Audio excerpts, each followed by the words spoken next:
these days, all these things are there in the web. In the sense, you want to look up the mantra or something like that, you don't have to worry. Oh, where did I don't have this Upanishad book and all that. Just go look up, Google it. And even translations are given. So you just have to be careful which translation you look at and how deep you go into that translation. That's all. So, any questions? Yeah, Hariji, go ahead.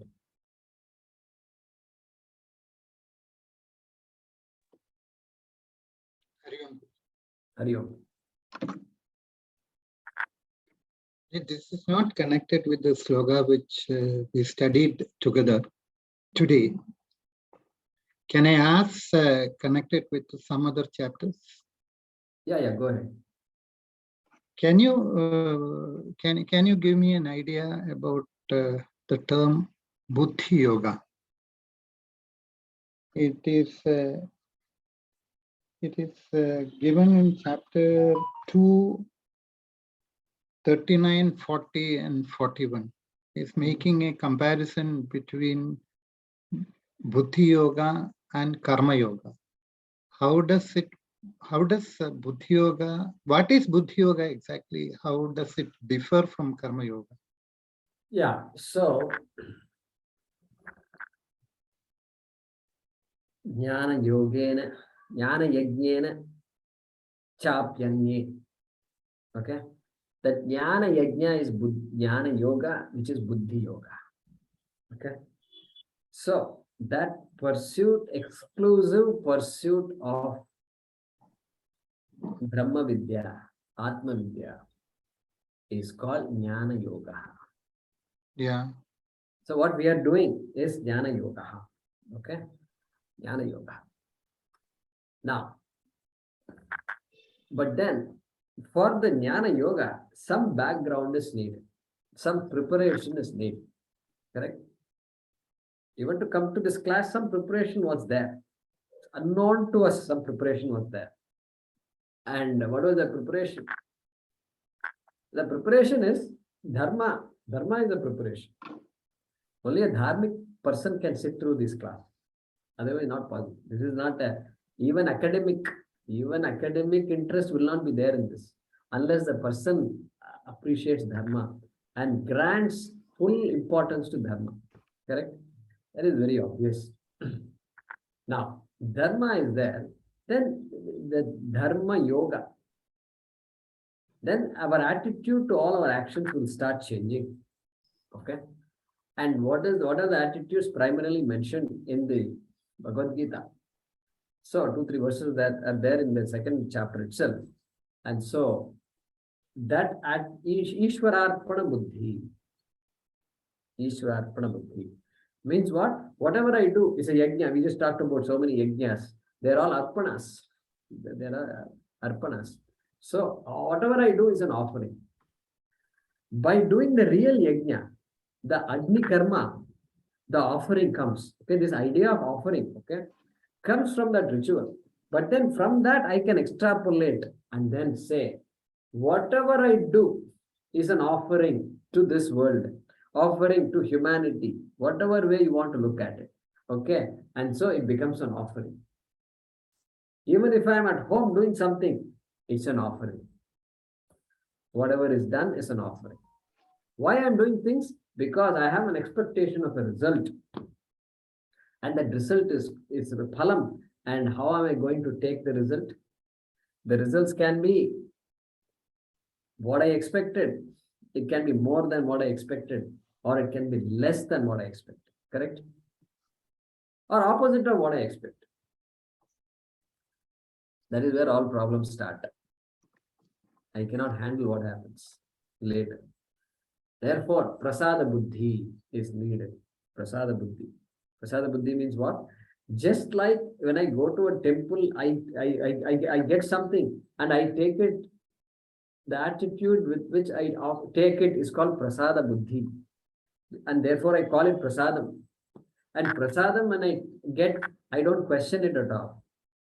I don't say you got more prasad, you gave him more prasad than me. You gave him raisins.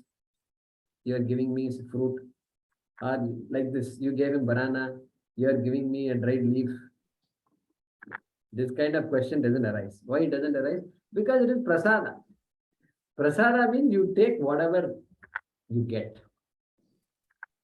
That buddhi, this Ishwararpana buddhi and prasada buddhi are together called as karma yoga. Karma yoga buddhi. Karma yoga.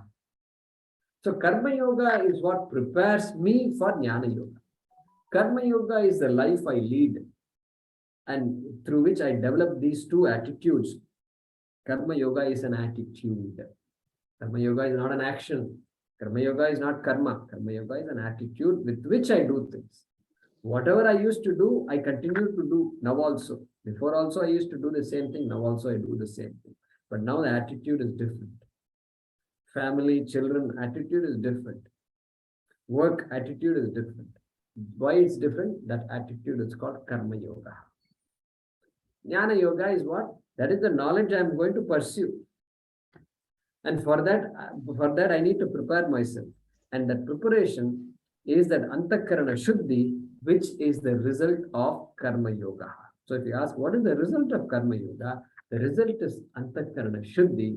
What is the result of jnana yoga? The result is jnanam. This is in short. Okay. So we've covered this in detail in second chapter, third chapter, etc. But that is our understanding of karma yoga and jnana yoga. Then if you ask other questions, what about bhakti yoga? What is this yoga, that yoga? So many yogas are there in Bhagavad Gita itself. Everything comes under one term. You can use whatever term you want. We use the term karma yoga. And how do you know there are only two yogas? Well, one involves karma, another does not involve karma. One involves doing, acting. Karta is there in one. Because attitudes I can build only by doing things. Only by having a family, I can develop compassion. Because suddenly I have a baby in my hand, means suddenly compassion just comes out. Until then, the fellow was just hanging around, single, doing whatever he wants, whatever, wherever. They're not listening to anybody. Now, baby in hand. So that life has to be led. Only then I can build all these attitudes. Karma, action. It's all a life of action, activity. And so karma is involved in this. What about jnana yoga? No karma is involved? Yes. In Shravanam, no karma is involved. In Shravanam, free will itself is not there. In a class like this, you are not exercising your free will. Until coming to class, you have to exercise your free will. Lot of free will. Getting up in the morning or coming back from work, if it is an evening class for you, okay, come back. You have to prepare. Lot of free will is involved. Oh, time's up, class will start. If I don't start now, then I will be late for class. Lot of free will involved. The minute you enter the class, that is why Vedanta classes are very relaxing. It should be relaxing. At least I don't know if my classes are relaxing or not, but it should be relaxing.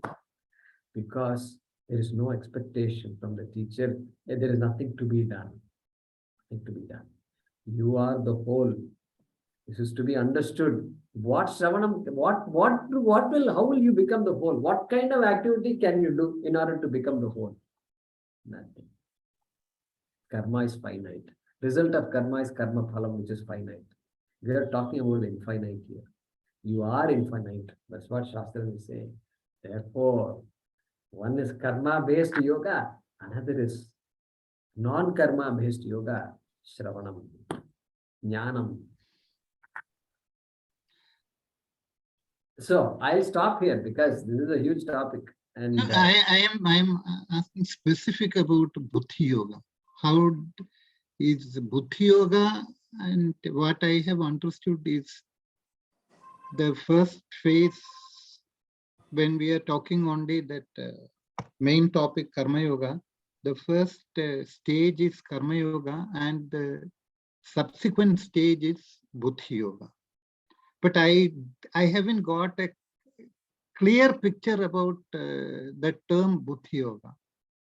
Yeah, for now, think of Buddhi Yoga as a synonym of Jnana Yoga.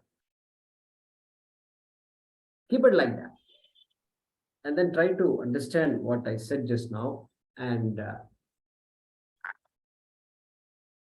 then you can, whatever yoga is there, a new term that comes up, you can put it in either Karma Yoga or Jnana Yoga.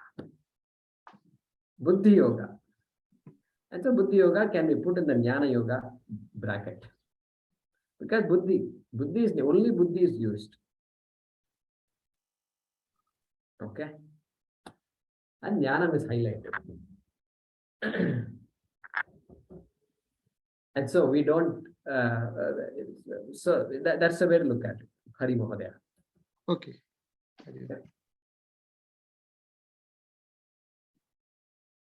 And then Karma Yoga he highlights elsewhere. Swalpam apyasya dharmasya trayate mahato bhayat. It's a difference. So Karma Yoga. Karma Yoga itself is so powerful, quote unquote, that Swalpam api dharmasya, even that attitude will relieve the person from all fear. Mahato bhayat. Fear will go away. Just Karma Yoga is enough. Even if jnana is being pursued, and if I say I'm not there yet, etc., it doesn't matter. Karma Yoga is critical because we are going to be, life is going to continue. With classes, without classes, life is going to continue. And so that attitude is constantly we have to invoke in all our relationships, in all our transactions. So Buddhi Yoga and Karma Yoga. Okay. Those are the two. Or Karma Yoga and Buddhi Yoga. Okay. He talks about it even in chapter 10. The verse 10 of chapter 10 also specifically talk about the Buddhi Yoga. Yeah. So Buddhi Yoga. Okay. Buddhya praptam yoga. Buddhi Yoga. Jnanam. That is Jnana. Jnana Yoga. Okay. Okay. Okay. Yeah, Vaidya. Tekwanti, namaste. Namaste. Yeah. So yesterday, actually on Friday, I was there at the new Sharada temple in Houston. Oh. And I met Parameshwarji. He had come back from Sringeri. Oh, I see. And Parameshwarji mentioned he came down to Coimbatore and met you recently. Yeah. We had a good, they both, Parmeshwarji and his wife, both were there. Yeah. Vani-ji. Yeah, Vani they were ji was both there. there at Friday evening. We had gone there for darshanam. Yeah, they were in Sringeri for a long time, maybe 4, 5 Yeah. months, 6 months also, I think. I don't know. You know. Correct. Every year, apparently, they're spending half the year here and half the year in US. Right. Yeah. They wanted to meet a friend and his who also lived in Houston long ago. And so they kept saying they wanted to meet, etc.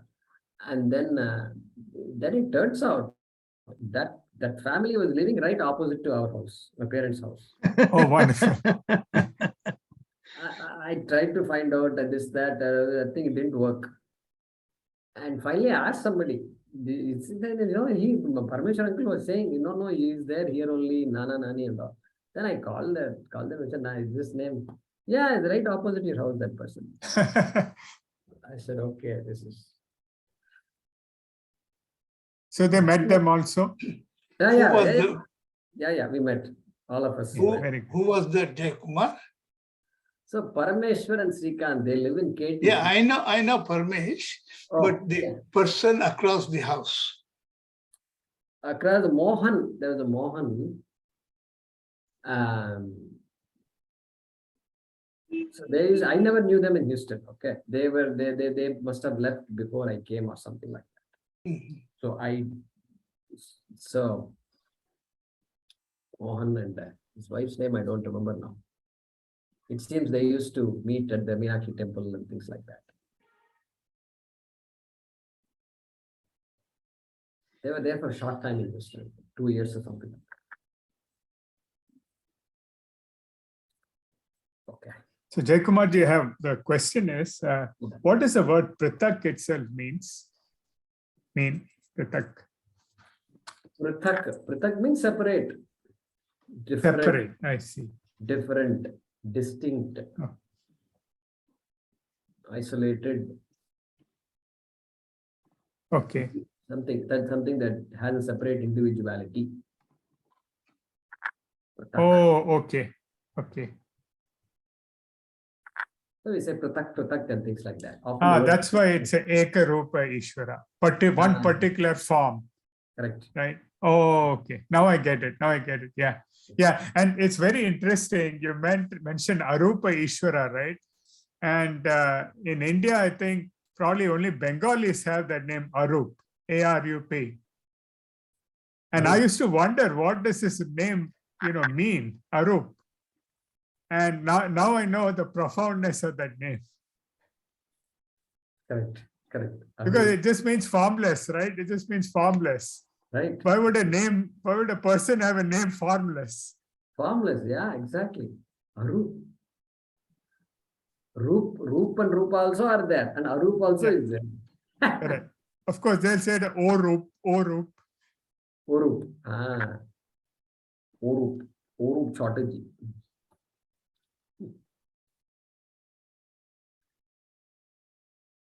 Very good. Okay, we'll pause with that. Om Namo Bhagavate Vasudevaya Dhanvantaraye Amrita Kalasahastaya Sarvamaya Vinashanaya Trailokyanathaya Shri Mahavishnave Namaha.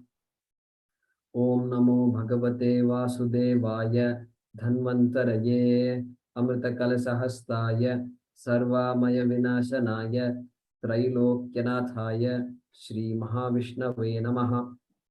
Om Namo Bhagavate Vasudevaya Dhanvantaraye Amrita Kalasahastaya Sarvamaya Vinashanaya Trailokyanathaya Shri Mahavishnave Namaha. Thank you. धन्यवाद गुरुजी. Dhanyawad. धन्यवाद गुरुजी. धन्यवाद जयकुमार जी. जय Kumar ji. Thank you.